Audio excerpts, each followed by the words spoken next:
Hola amigas y amigos, estamos acá una vez más en Espacio Yungay. Este es el 7º capítulo de Registro Social Podcast. Sí, 7º ya. Exacto, llegamos al 7º capítulo y hoy día estamos con un invitado muy especial, pero primero quiero presentar a mi compañera, como siempre, Ana María Hola. Laux, la trabajadora social que también es parte de Registro Social. Danilo Garcés, siempre es un gusto compartir este espacio contigo, con todos nuestros invitados. El día de hoy tenemos un nuevo invitado que nos acompaña, Bernabé Ortiz. Es un capítulo bien interesante porque hay una trayectoria bien diversa que escuchar. Siento que este entrevistado en particular tiene mucho que contarnos experiencialmente para los trabajadores sociales del futuro, del presente. Así que nada, bienvenido, partiendo por conocerte, ¿cierto? Saber a qué te dedicas quizá, y ya después empezamos con todas las preguntas que conllevan este podcast. Exacto. Bienvenido, Bernabé. Un gusto que Muchas estés gracias. acá con nosotros en este 7º capítulo. Y como dice Ana María, tú tienes una trayectoria bastante diversa en el trabajo social, así que va a ser interesante poder conversar contigo y conocer todas las experiencias que nos puedas transmitir en este capítulo. Partir por, digamos, tu desempeño actual, qué es lo que estás haciendo, cómo es un día de Bernabé Ortiz en el trabajo social. Bueno, primero agradecerles la invitación y a este espacio que también es como muy importante, creo yo, para los tiempos que corren, ¿no? Como decías, ¿no? De conectar el presente al futuro y también traer mucho de lo que nos constituye en el ahora. Bueno, yo actualmente trabajo como en el desempeño de la disciplina en el mundo académico en la Universidad Alberto Hurtado hace varios años, como 17 años. Que es algo que he ido manteniendo con un montón de otras experiencias, pero también actualmente trabajo en el programa Habilidades para la Vida, en la comuna de Peñalolén, en una escuela básica que se llama Santa María. Ya. Y ahí lo que hago es ejecutar el programa HPV, Habilidades para la Vida, y trabajando con el equipo de convivencia escolar y de alguna manera intencionando prácticas que vayan favoreciendo el quehacer de lo psicosocial en un espacio en donde, si bien llevamos un buen rato, todavía queda mucho por hacer. ¿Sí? Como que, y no necesariamente tiene que ver con las instituciones, con la forma que se gestiona, sino que tiene que ver con la realidad, ¿no? Esta escuela está en Lo Hermida, además. Ya. Lo que tiene también un carácter y un peso importante a propósito de cómo son las condiciones de vida que se dan en ese lugar, y también cuáles son como todas las dificultades por las que tienen que atravesar muchas veces estos niños, niñas, en la cotidianidad, ¿no? Entonces también hay una opción que tiene que ver con lo ético, que tiene que ver con lo político. Si él está en lugares como este. Considerando que además Lo Hermida tiene una carga histórica, digamos, Sí. como sector, como territorio. Por supuesto, sí. Qué interesante, Bernabé. En ese sentido, desde tu rol como académico, con ya bastante experiencia, instalado además en un contexto laboral que es complejo, porque estamos hablando de territorios que son que tienen una serie de variables que complejizan, digamos, el ejercicio del trabajo social. ¿Cómo haces tú esa relación de la formación de los trabajadores sociales hoy día, entendiendo estas dificultades con las que se van a encontrar al momento de salir a ejercer, y lo que es tu propio rol como trabajador social en la práctica, digamos? Bueno, en ese sentido hay una opción de mi parte, desde el comienzo prácticamente. Cuando comienzo a dar mis primeros pasos en el mundo académico, no es algo que haya estado en el horizonte para mí, ¿sí? En particular, no es como, quiero ser un profesor. No, es algo que va ocurriendo de manera, no sé si casual, pero de alguna forma van dándose ciertas oportunidades que tomo y que de alguna manera ponen el foco, el eje en esto de tener un pie en la academia y un pie en la realidad social, ¿no? Como, Claro. Porque siempre creí que ese era un camino que podía tener que no iba a ser fácil, de hecho no lo es, no lo ha sido, pero también creo que me permite tener una panorámica mucho más amplia en algún sentido, ¿sí? Y a propósito de cómo uno puede ir intencionando ciertos aspectos en el ámbito de la formación académica, creo que ahí la apuesta tiene que ver precisamente con eso, con que los trabajadores, las trabajadoras sociales que logran comprender la realidad, no solo atrapados desde la interpretación de ella a partir de lo teórico, qué sé yo, de lo conceptual, sino que también dialogando de manera constante con la realidad, que es muy dinámica, que se mueve a cada rato y que no tiene necesariamente un momento de detención donde uno diga, ya, aquí está la fotografía y vamos a generar. Lo hacemos, sí. Pero muchas veces requerimos que eso que sigue ocurriendo, que sigue pasando, tenga ojos y mirada y sobre todo ámbitos de intervención, para que se pueda ir retroalimentando de alguna manera. Y en ese sentido, Bernabé, de manera inversa es lo mismo, ¿no? O sea, me refiero a que si bien por un lado es importante que no solo exista este como sustento teórico, sino que también en la práctica tengamos una visión de la realidad concreta, pero también en la realidad concreta es importante tener el sustento teórico, digamos. Entonces creo que va hacia ambos lados. Exacto. O sea, en el fondo es como todo el rato tratar de generar un eje en donde exista un equilibrio que no lo pongo yo. ¿Sí? Perfecto. No establezco yo el parámetro respecto de eso, sino que en el caso de las generaciones de estudiantes en los que he ido participando en su formación, de alguna forma trato como de despejar aquello que te es útil de aquello que no te es útil necesariamente en determinados contextos y escenarios, ¿sí? Entonces muchas veces ocurre con estudiantes que recién egresan que se agobian un poco en torno a eso. Entonces, en ese sentido, a mí me ocurre que yo no subestimo a ningún estudiante, a ninguno y a ninguna, ¿sí? En el fondo, hay perfiles que son muy pertinentes en determinados contextos, pero siempre va a depender de tu vocación, ¿sí? ¿Dónde quieres poner ese desarrollo? Justo a eso quería llegar. Un poco de lo que hablábamos en la antesala del podcast, que tiene que ver con tu trayectoria como trabajador social, que parte como un poco al revés. Tú inicias ya con una motivación específica que te hace querer llegar al trabajo social, o es algo que pensaste siempre. ¿Cómo es tu historia de integración en la profesión? A ver, yo provengo, todo parte como de ahí, ¿no? Siempre parte de donde uno proviene. Exactamente. Yo provengo de una familia de clase trabajadora, ¿sí? Como todo se ha logrado en base a esfuerzo y en base a decisiones que a veces fueron difíciles, ¿no? Entonces por ahí yo creo que lo vocacional en mi caso va también como de alguna forma en la perspectiva de querer mejorar las condiciones de vida de las personas, ¿no? Y ahí como que la historia que uno trae de muchas veces termina siendo un motor. A veces no, a veces yo creo que, y ahí está la gracia igual, ¿no? Como de cómo se van generando la mixtura y el encuentro. Claro. Pero en ese sentido, claro, ocurre que mi primer movimiento respecto de qué es lo que quería hacer en la vida estaba puesto en la música, principalmente la música, y también ligado a lo social, ¿sí? Como desde allí. Pero ocurre en un momento, yo tenía como 19, 20 años, tenía 19 años. Y yo hacía música todo el rato, ¿no? Eso era. Y tengo un amigo que me invita a reemplazarlo en un programa que era de María Ayuda, que se llamaba Naim, y que trabajaban con niños que estaban en calle. Esto era el año 97, 98, un montón de años. Cayó el carnet. Chunga. No te voy a decir cuántos años tenía yo en esa época. Entonces era muy joven y lo hice, fui, qué sé yo, y ocurrió que hubo como un Big Bang, ¿sí? Como que la experiencia de vinculación con esas niñeces que de alguna manera, bueno, estaban en calle. Entonces me tocó ver ese tránsito de alguna forma en el consumo de solventes, neopren, ¿sí? A la pasta base, ¿sí? Entonces era muy duro, ¿sí? Y cuando tú no tenías la formación profesional ni técnica, hay otras cosas que van moviendo. Entonces desde ahí me ocurrió, bueno, y me quedé enganchado, ¿sí? Como que me quedé enganchado y después ya me pasó que necesitaba más herramientas, pues había que hacer informes sociales, yo no los podía firmar, qué sé yo. Entonces dije, bueno, creo que esto es importante. Lo entendí como y la música nunca la dejé, pero siempre esa opción fue dando luces respecto de un espacio en donde había mucho por hacer, en donde las miradas en ese tiempo estaban puestas en esta cosa como de que se había acabado la dictadura, estábamos en esta transición a la democracia, pero la pobreza era dura, ¿sí? Y no se veía.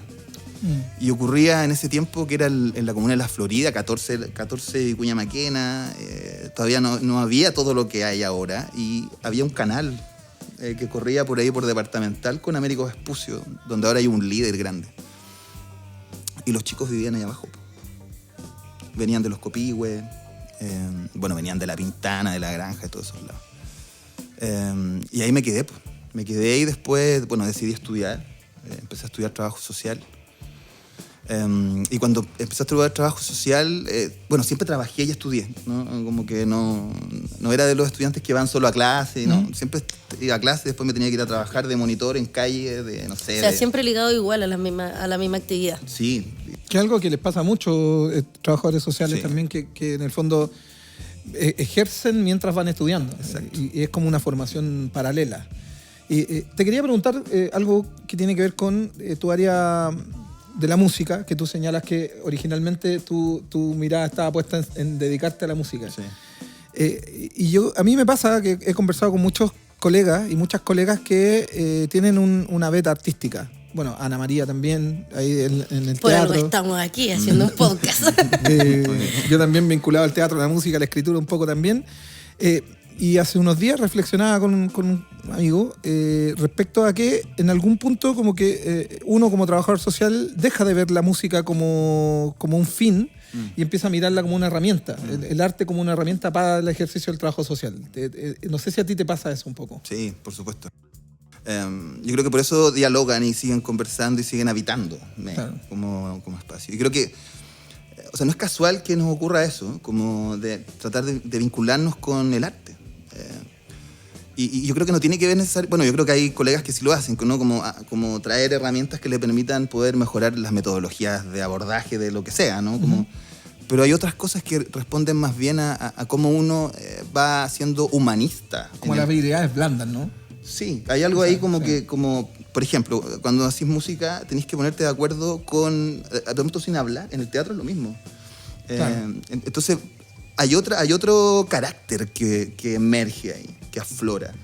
Entonces creo que en ese sentido como que lo humanista o la mirada de lo psicosocial, de la mano con el arte, con las expresiones de ese tipo, también permiten, además de desarrollar esas habilidades blandas, nos permiten comunicarnos de una manera distinta, porque son otros lenguajes, ¿no? Es como que uno sabe más de algo y cuando hacía un diplomado o un magíster que tienen otro carácter. Por eso lo menciono como carácter. Creo que tiene que ver con el carácter del trabajador social, de la trabajadora social que desea ser y la que logra ser. Porque en el fondo uno tiene como una mirada respecto de algo, pero muchas veces las condiciones institucionales, estructurales... Es como el aliño, ¿no? Es como el secreto que tiene la abuela, que nadie más sabe, pero... La cazuela no es igual. Sí, mi mamá decía, ¿puedes hacer teatro con los niños? ¿A ti qué te gusta eso? Estudia trabajo social. Sí, pero efectivamente yo creo que tiene que ver como con lo que te puede llegar a diferenciar de un trabajador social a otro, digamos. Hay ciertas diferencias que, como dices tú, no es que sepas más en el fondo. Te hace distinto, te hace diferente. No mejor ni peor, te hace diferente. Y lo conversábamos con Amapola, que es una de nuestras invitadas en un capítulo anterior también, que ella también tiene un tema con la música, su familia viene de una formación musical también, y ella también decía, mi papá cantaba en la calle, cantaba en las micros, y yo mientras estudiaba también cantaba en las micros, y eso también me dio otra mirada y una mayor politización también de mi rol como trabajadora social. Entonces, bien interesante lo que tú señalas, porque... Efectivamente, desde el arte uno tiene una visión respecto, por ejemplo, a lo que puede significar que un niño o una niña viva en una situación de calle y tú puedes ponerte a escribir una canción pero la canción no le va a cambiar la vida a ese muchacho, ¿cachai? Probablemente te va a permitir a ti expresar algo que sentiste y probablemente le va a hacer clic a alguien respecto a esa realidad. Pero el trabajo social podría incidir en la vida de esa persona. Y ahí uno va haciendo como esos vínculos, ¿no? Sí, por cierto. Y también tiene que ver con cómo... yo recuerdo, a propósito de esa experiencia del principio, que uno es muy joven y hace muchas cosas que después no hace, que era como, ya, pues si tocáis guitarra, enséñale a tocar guitarra. Entonces, ¿haz un taller de guitarra? 7, 8, 10, que lo que menos querían era aprender a tocar guitarra, pero era lo que más querían, ¿se entiende, no? Como que tener la guitarra ahí y tocarle, ya, pero el ejercicio ese requiere de disciplina, requiere tiempo, qué sé yo. Y si algo pasa con las niñeces que viven en pobreza o que están atrapadas con una salud mental deteriorada o que consumen sustancias, es que la capacidad de concentración es mínima. ¿sí? Entonces, también ahí como que el tema para mí, desde muy temprana edad, comprendí que no iba por ahí. No era como sumarle otra frustración más, ¿sí? Claro. Aunque igual lo intenté varias veces y algunos personajes lograron ahí desarrollar algunas cosas, pero yo creo que tiene que ver mucho con la comprensión o la integración sensorial, emocional del arte, ¿no? En alguna oportunidad otra me tocó llevar para pegar un salto, ¿no? a un grupo de estudiantes de un liceo técnico donde aprendían mecánica en San Miguel. Era un programa de retención escolar hace, no sé, 11 años atrás más o menos. Y los llevamos a ver cinearte a una sala de cine que era de la Universidad de Valparaíso, parece, que quedaba ahí en Gran Avenida. Y los llevamos para un montón. Todos mecánicos. Sí, con lo que implica, ¿no? Más allá como del estereotipo hay una cosa así como en la masculinidad. Los llevamos a ver una película que era de unos indígenas australianos que llegaban. Era una cosa así súper cinearte. Y ocurrió que el teatro era solo para ese grupo. Y era un experimento en el fondo, ¿no? Para ver qué pasaba. Y ocurrió que, claro, algunos no pescaron, pero hubo otros estudiantes que quedaron, tú los veías así pegados viendo algo que nunca habían visto en la vida, ¿sí? Claro. A propósito de eso, cuando mencionas si uno hace una canción o qué sé yo, eso está puesto en uno, ¿sí? Pero cuando lo llevas a un lugar en donde experimentas y la percepción es como... No tienes muchas experiencias encima, entonces claro, cualquier cosa que tenga que ver con eso puede generar una bomba, ¿no? Claro, como que pasa que uno quizás no le toma el peso porque está habituado, digamos, a ciertos temas. Hace un tiempo atrás conversaba con un grupo de colegas, equipo de trabajo, respecto a la pertinencia o no de hacer talleres de habilidades parentales, por ejemplo. Y la discusión era que en realidad en 4 sesiones nosotros no vamos a fortalecer las habilidades parentales de una persona. Pero por otro lado, también reflexionábamos que para nosotros es muy cotidiano sentarnos a la mesa a conversar de cosas importantes. Pero para la gente que nos toca trabajar, muchas veces esas conversaciones no existen, no están, no hay ese espacio. Y tenerlo puede ser muy significativo. Y lo que tú dices me hace mucho sentido en ese aspecto, digamos. Como para uno ir a ver una película de cinearte, claro, o sea, pago la entrada, voy, me siento, veo la película y después me juntaré a tomarme una cerveza con mi grupo de amigos y les contaré que vi esta película, etcétera, y algo muy cotidiano. Pero cuando alguien que no está habituado tiene esa experiencia, puede llegar a ser significativo.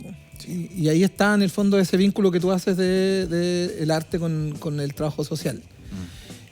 Ahora, desde lo académico, ¿hay alguna influencia también de tu formación artística en lo que tú ejecutas como en tus clases o en la formación académica? Sí, porque tus clases también tienen que ver harto con lo práctico. Sí, pues, sí, siempre. Hay algo ahí. De hecho, me pasa que en todos estos años que en lo académico yo me concentraba mucho. Bueno, al principio hice algunas cátedras, qué sé yo, cursos.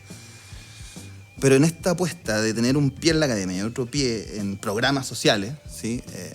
Tenéis que optar. Entonces, en ese sentido, yo como que puse todas las fichas en lo académico en este espacio en la Universidad Alberto Hurtado en particular, en taller 3. Taller 3, 2, 1, ¿sí?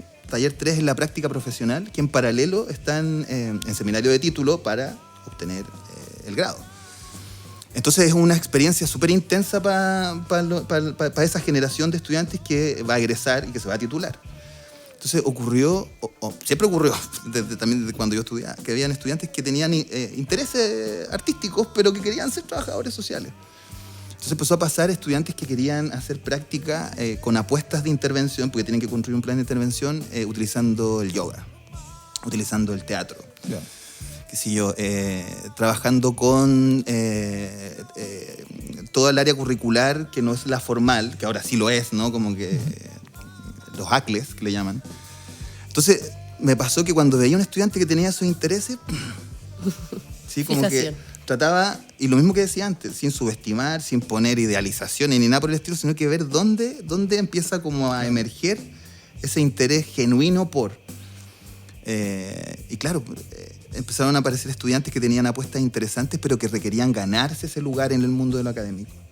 ¿Sí? ¿Cómo lo vas a fundamentar? Claro. Y es lo que decía antes, ¿ya? Ese eje, ese equilibrio, tenés que construirlo. No está, no existe. ¿Sí? Con los años ya existe más, ¿no? Pero al principio no habían estudiantes que tenían ideas para trabajar, ponte, grafitear. Y tenían toda una idea con Brooklyn y no sé qué, y el hip hop, y bien. Entonces cuando yo pregunté, pero ¿y nuestra historia muralista? ¿Dónde está?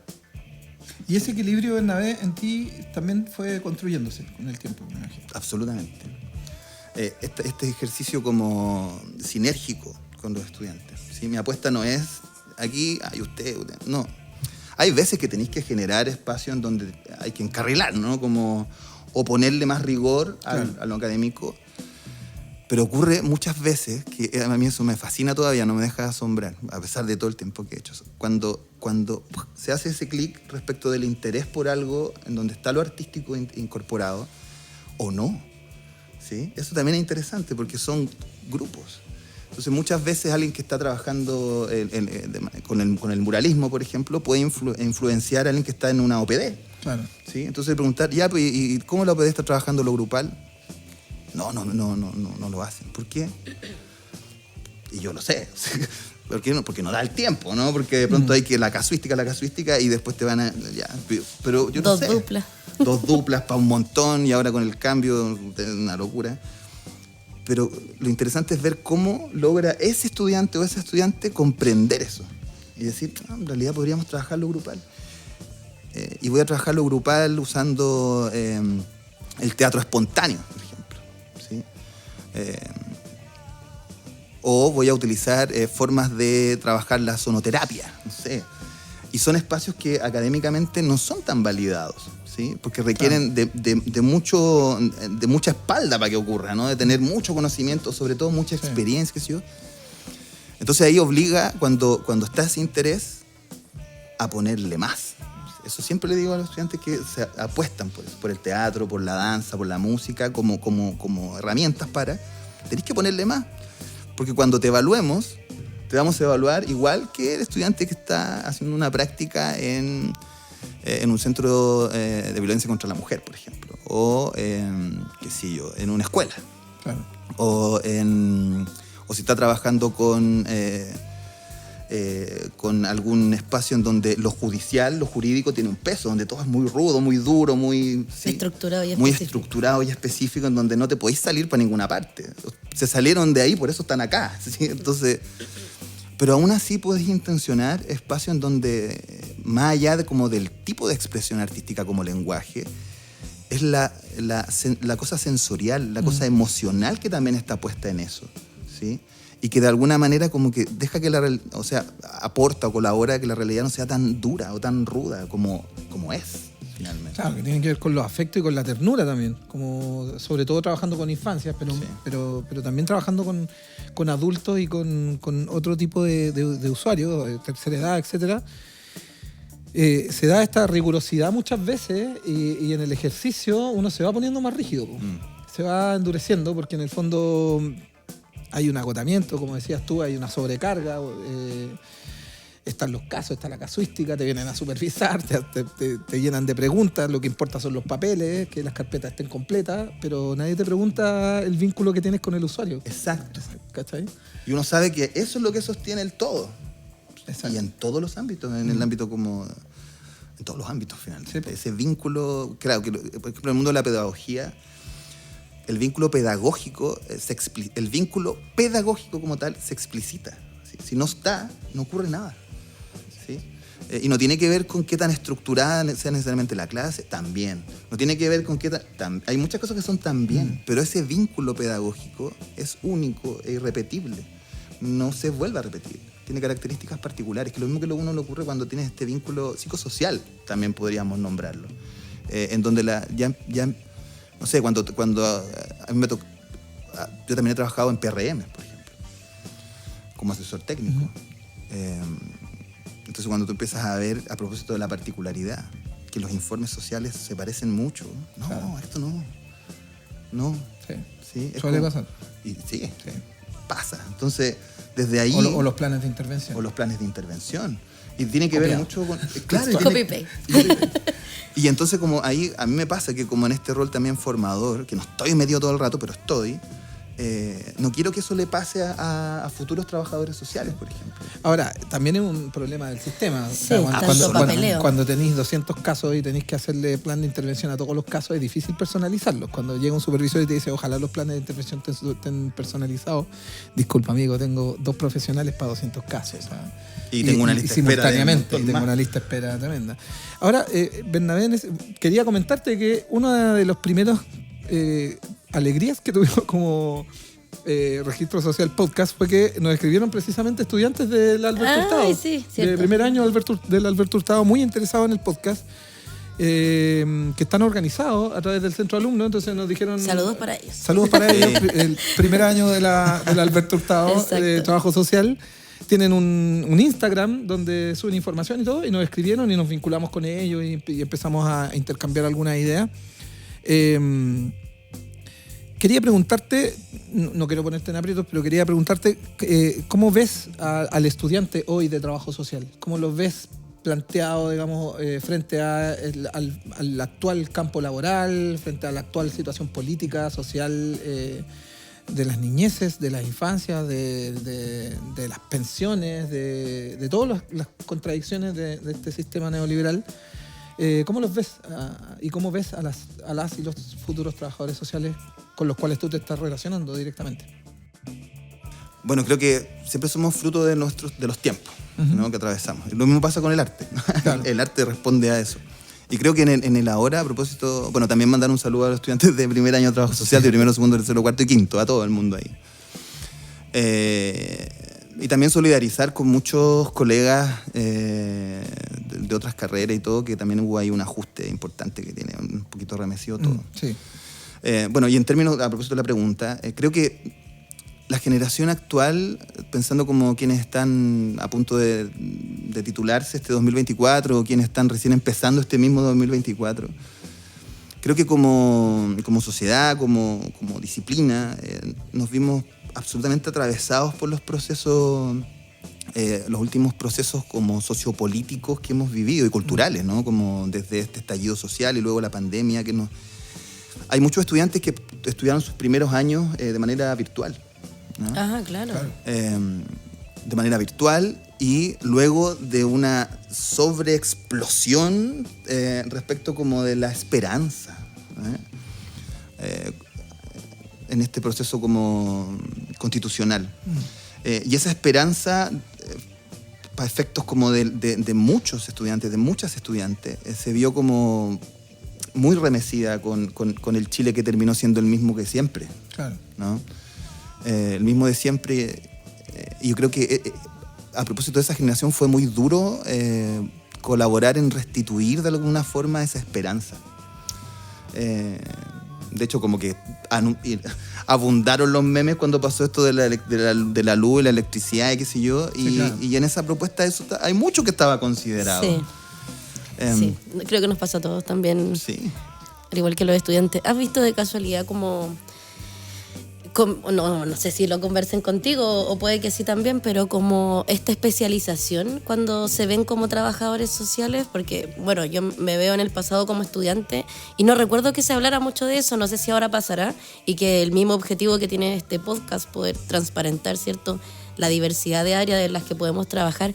¿Sientes que todavía existe este como estigma en los estudiantes de que el foco normalmente es infancia o escuela? ¿O sientes que ahora hay como una variedad que ellos visualizan mucho más? Yo creo que es básicamente lo mismo, ¿sí? Como con estas salvedades que mencionaba, ¿no? Como con apuestas que son distintas. No sé, hay estudiantes que de pronto se interesan más en el ámbito de la cultura, claro, como la gestión cultural, o que de pronto también están mucho más involucrados en ámbitos de la seguridad pública, que son cosas que antes no o sea, estaban, pero era no estaban como formalizados de alguna forma, ¿sí?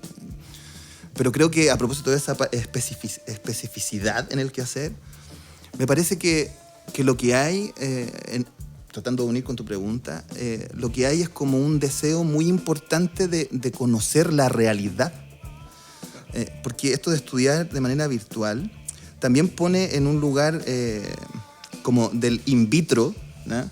¿En qué me quiero especializar? ¿Sí? Pero cuando volvieron las clases presenciales, primero no era, ya ahora sí, no, primero era cómo me vuelvo a vincular de manera real con toda esta gente. Claro. Y luego cómo me vinculo de manera real con toda esta otra gente que son usuarios, beneficiarios, participantes, ¿sí? Y luego cómo me voy a mover en este... Entonces, los pasos eran mucho más complejos, ¿sí? En el deseo de querer especializarse en algo, yo creo que de alguna manera vuelven a reivindicarse los ámbitos, ¿sí? De las niñeces, los ámbitos de la violencia contra la mujer, los ámbitos del desarrollo de la cultura, el ámbito de la seguridad pública. Y me parece que a propósito de la generación, creo que también hay un deseo y una necesidad de no sentirse tan atrapado en un mismo espacio. Creo que ahí uno puede ver generacionalmente cómo se quieren desenvolver, ¿sí? Y por otro lado, creo que también como la comunicación a propósito de los aparatos de manera constante y permanente también va generando una especie como de eslabón en la realidad, ¿sí? Y ocurre que no les pasa solo a los estudiantes ni nos pasa solo a nosotros, sino que les pasa a los participantes, a los usuarios, claro, y a todo el mundo. Entonces creo que por ahí, volviendo como cómo desde el mundo académico, desde como yo lo he vivido con el ejercicio como profesional en programas de diversa índole, me pasa que esa apuesta, en virtud de esto que ocurrió, como tengo conocimiento de muchos campos y ámbitos, y no lo ando pavoneando, permite que también hay muchos aprendizajes que yo he tenido que los puedo compartir de manera muy práctica, claro, ¿sí? Pero que requieren del fundamento y el sustento académico, para que se pueda validar en este mundo que se está como reordenando, pero sigue siendo el mismo. Es muy delirante muchas veces eso. Entonces para ello, claro, es importante también como, y otro aspecto como, otro ámbito como específico tiene que ver con la salud mental. Creo que eso sí se ha transformado en un ámbito que ha ido adquiriendo mucho más peso en el interés de nuestros estudiantes y también en el interés de colegas. Claro. ¿Sí? Y que probablemente no era el interés inicial, pero a la luz de las circunstancias termina siendo algo fundamental de abordar, porque si no, no puedo avanzar en ninguna cosa. ¿Sí? Desde tener conocimiento como una suerte como de alfabetización en salud mental, y por otro lado, cómo eso lo voy aplicando, sin estar como mirando diagnósticos en todas partes, que es como un riesgo que también se puede correr. Claro. Y también de no transgredir la línea como de la formación profesional, o sea, tampoco creerse psicólogo en el fondo, no pasar que suele pasar, y los psicólogos son muy quisquillosos en ese sentido. Después entramos en conflicto con las otras profesiones. Pero entendiendo que muy probablemente en el ámbito que te desenvuelvas vas a tener que trabajar muy de la mano de la psicología. Por algo trabajamos en duplas también. Por algo se trabaja en duplas. Mira, estamos llegando casi al final del tiempo en este capítulo. Ha sido muy interesante poder escucharte, Bernabé. Además, mirándolo desde otra perspectiva, no habíamos tenido la posibilidad de conversar con alguien del mundo académico propiamente tal, que estuviera en el ejercicio hoy, digamos. Habíamos estado en el primer capítulo con Consuelo, que había tenido una experiencia académica. Pero que hoy en la actualidad no habíamos tenido esa posibilidad de conversar con alguien que esté en la formación de futuras y futuros trabajadores sociales. Nos parece muy interesante, además de la Universidad Alberto Hurtado, que como te decía, para nosotros fue súper bonito al principio del podcast que nos escribieran los estudiantes de la universidad y nos dijeran, oye, es súper interesante el espacio, porque principalmente la idea original de este espacio nace a propósito de eso, en el fondo, de poder entregar un espacio, valga la redundancia, donde se pudiera mostrar la variedad de posibilidades del ejercicio del trabajo social. La cantidad de espacios donde el trabajo social puede ser significativo y se puede ejercer. Entonces, primero agradecerte que hayas querido estar acá con nosotros hoy día. Y nos falta solo un detalle, que es hablar de Sangre de Fuego, que es la banda donde tú además estás tocando, que Sí. eres guitarrista de la banda, ¿no? O- Por eso tenemos soundtrack especial hoy día, distinto al que escuchamos todos los capítulos. Nuestro soundtrack le mandamos un saludo a Hojas de Lirio, que es nuestra banda ancla de todos los capítulos, pero esta vez les vamos a poner el gorro y vamos a estar con Sangre de Fuego, que es la banda de Bernabé. Cuéntanos un poco del proyecto, cómo nace, cómo quizás se vincula o no con tu rol de trabajador social o con tu profesión. Cuéntanos un poco de eso. Nunca dejé la música completamente, pero sí dejé esta cosa de andar armando bandas, ¿no? Proyectos musicales, qué sé yo, porque implica otro nivel de coordinación, de tiempo, de todo. Y Sangre de Fuego, antes se llamaba Camanchaca, ¿sí? Como que el concepto es ese, como la Camanchaca del norte, ¿no? Que llega y que transforma. Ya. Y Sangre de Fuego termina adquiriendo relevancia a propósito que este proyecto empieza también, y yo como trabajador social, a retomar algo que comencé hace muchos años atrás, que es la gestión cultural. Perfecto. Entonces fue como un reencuentro, sabiendo cosas que pensé que ya no importaban, pero sí. Y por otro lado, a propósito de dónde se intersecta con el trabajo social, tiene que ver como con las temáticas, con las líricas, con la sonoridad. Y ahí mi rol es, bueno, yo toco guitarra, canto y compongo algunas canciones. Y las canciones tratan de tener mucho de ese componente, sin ser... Algunas sí son más explícitas, otras no, porque la poesía creo que es importante, hoy día más que nunca. Sí. Entonces por ahí, en este proyecto Sangre de Fuego, hemos ido de alguna manera tratando como no de ganarnos un lugar, sino que más bien ser un proyecto al que puedes llegar, si es que quieres conocer y si quieres escuchar. Entonces como que la pretensión es a la inversa. Y creo que eso no lo entendería si no hubiese parado ni me hubiese dedicado al trabajo social más de lleno. Entonces, en el momento actual, bueno, tenemos varias presentaciones. De hecho, vamos a tocar el 7 de septiembre en el Centro Cultural Violeta Parra, que está en Cerro Navia. Hemos tocado también en lugares patrimoniales, que es otra apuesta nuestra, que no sé, hemos tocado en el Panguipulli, que está allá en Maipú. El otro día estuvo el Tata Barahona, que también le mandamos un saludo a él. Sí, donde el Moño. Sí, buen lugar ese. Puro artista aquí lugar. ayer.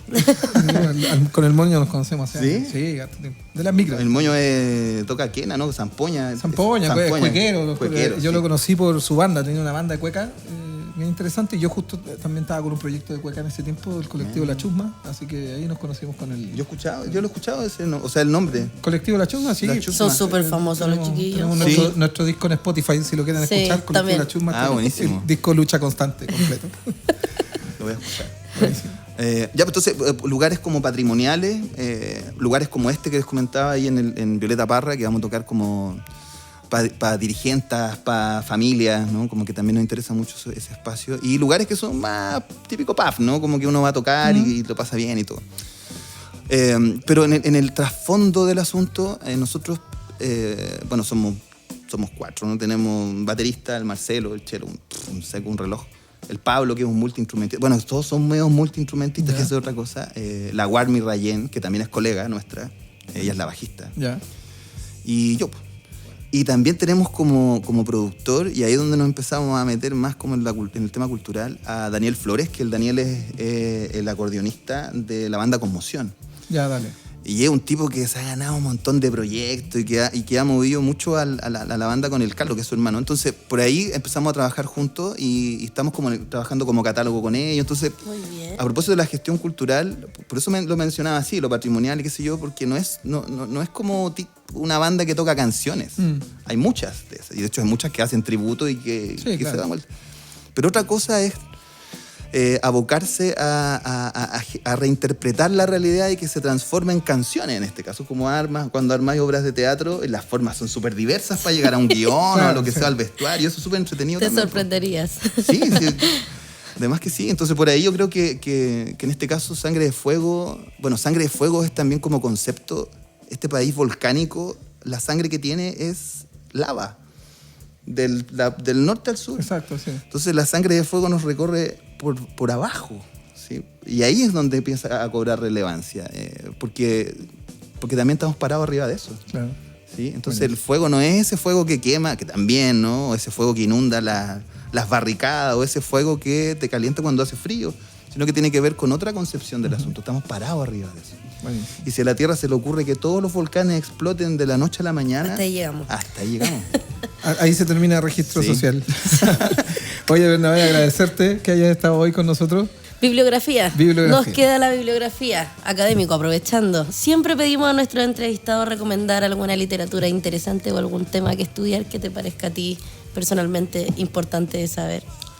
Mira, el fin de semana pasado agarré un libro que es muy interesante porque es de Foucault, habla de Foucault. Y habla de un viaje que tuvo Foucault en California y consumió LSD. ¿Sí? No me acuerdo el nombre exacto ahora del libro, pero el biógrafo que lo escribió va comentando cómo este filósofo francés tremendamente importante, que todo el mundo lo va citando, tiene gente que lo quiere y gente que no, como todo el mundo. Pero lo interesante ahí es cómo ese ejercicio como de la filosofía que se ve como de alguna manera encontrado con esa sustancia le permite a este filósofo remirar todo lo que había hecho. Y es interesante sobre todo en términos de cómo se va generando esa aproximación a la obra de Foucault en un momento distinto y también con una incorporación cultural que responde a esos 60s, ¿no?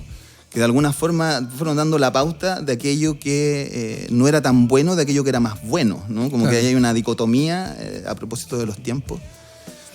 ¿Cómo se llama el libro? No me acuerdo ahora, pero es un libro muy interesante. Se los puedo enviar después para que Estoy lo segura puedan que ahí mirar. uno pone en Google esa descripción que acabas de dar y lo vamos a encontrar. Así que lo vamos a buscar. Sí. Bueno, eso, Bernabé, agradecerte una vez más.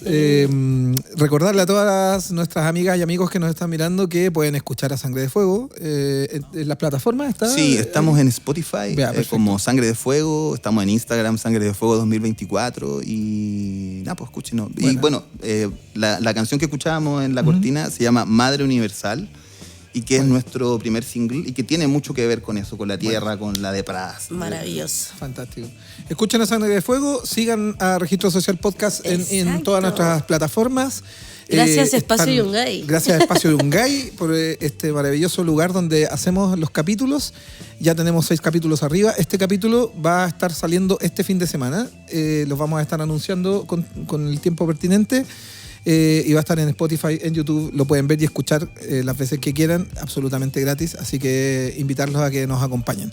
Muchas gracias, Bernabé. Muchas gracias. Gracias a Y ustedes. esperamos poder encontrarnos ahí en algún espacio, En algún escenario, ¿no? en algún Ya escenario. los voy a ver ahí.